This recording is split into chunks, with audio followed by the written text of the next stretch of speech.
And combine multiple joints. The first is by rotating your core around your spine. Okay? So when you swing, you're always doing this.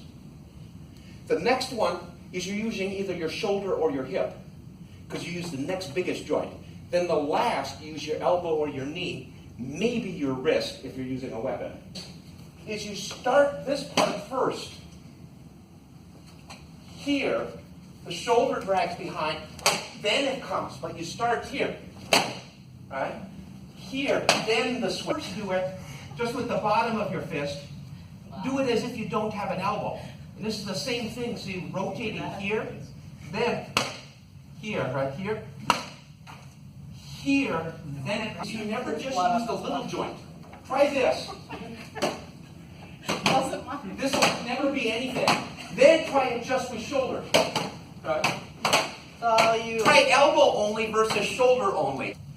It's mostly shoulder with a little bit of elbow at the end. But it's like 2/3 or more shoulder. Right? The more you bend your elbow, the weaker it gets.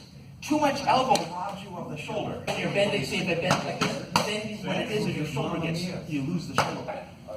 Try that. The other hand.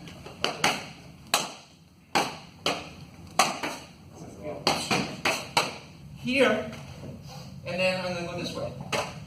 This way, this way, this way. But I'm trying to turn this, then the foot. And I don't really like anybody's terminology completely, but one of the things I really like about the ITF terminology is turning kick and reverse turning kick. That is perfect. That exactly encapsulates it. The reason is because turning kick and reverse turning kick, they're two sides of the same kick. Reverse turning kick. The simplest form of it is this. See how my butt is stretched a little bit? This is the core of the motion. Right? Just try that. You're swinging your foot back. There's two kicks. I can go this way. I can go this way. Breathe out. Right? I have reverse turning, turning. Reverse turning, turning. Okay. So I can do this here. Or I could do this. This will never be anything. This is, right? But I can do a little bit of knee, but mostly thigh. But if I bend my knee too much, I lose my thigh. It gets weaker if you bend your knee too much. And with this swing, if I bend like this, I give up the shoulder and I just get the elbow. Because you're powerful here, you start getting weaker as you go forward. Yeah. And it's the proportion of thigh versus knee. I rotate and I come around in an arc. Here, come around in an arc.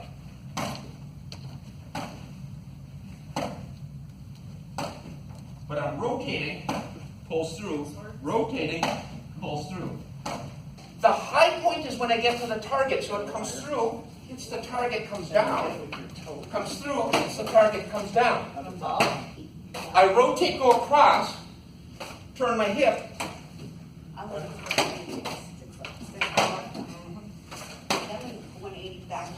I go here, I hold this. See, I'm holding here. Boom. That's what I get you. If I come this way, I want to keep this. I want to know where you are. Right? You just roll it over. Yeah. There's another thing that happens with curved swords, because when you come here, see, it curves inwards. So this is actually advantageous. See how this block here? Boom, it comes. It's very nice when they have a bit of a curve for that. So you come here. Because the curve comes around the center. There's not you. You can bring you back into the center.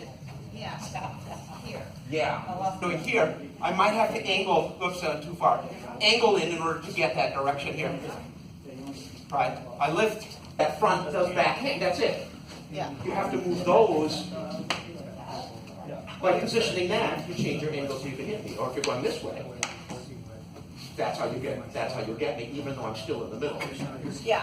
First thing is, just let one be swinging, okay?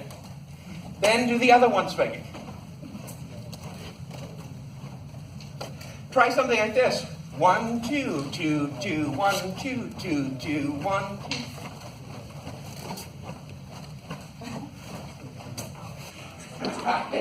That's much harder than you think that's going to be. Oh, yeah. Okay. And try to let this be a boom boom, and then the next one come one. That's it. We're going to do a lot. I had one guy who was getting pretty good at 2. Now you can do something like this, right?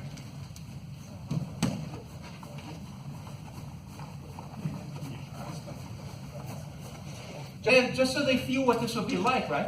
You're moving back. Well, moving back, moving back. That's it. Boom, boom, boom, boom, boom, boom. It's, to go without actually like a little brain freeze is hard. We have 4 pairs, right? 4 pairs. You can defend with both of them, right? You can defend with both. One can make control of their weapon, and the other one gets to hit them. So you go here. You can block and hit them at the same time. This one's a strap shield. Okay, strap shield that goes on your arm. Punch shield, you hold it in your hand. There's a bar in the middle. The reason why it's called a punch shield, because you can strike people with it. Okay, it's held in your hand. Now it's mobile. This thing moves around.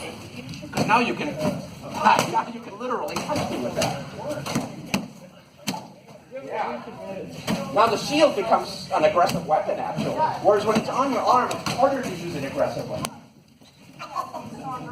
Very easily now, the shield becomes very mobile. You probably have to hold both of these straps to make it.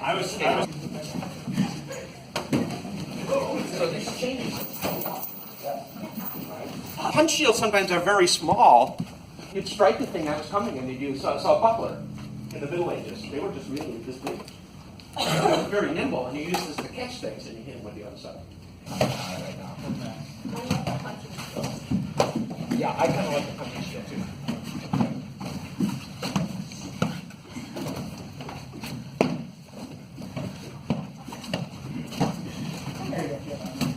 Yeah, one different.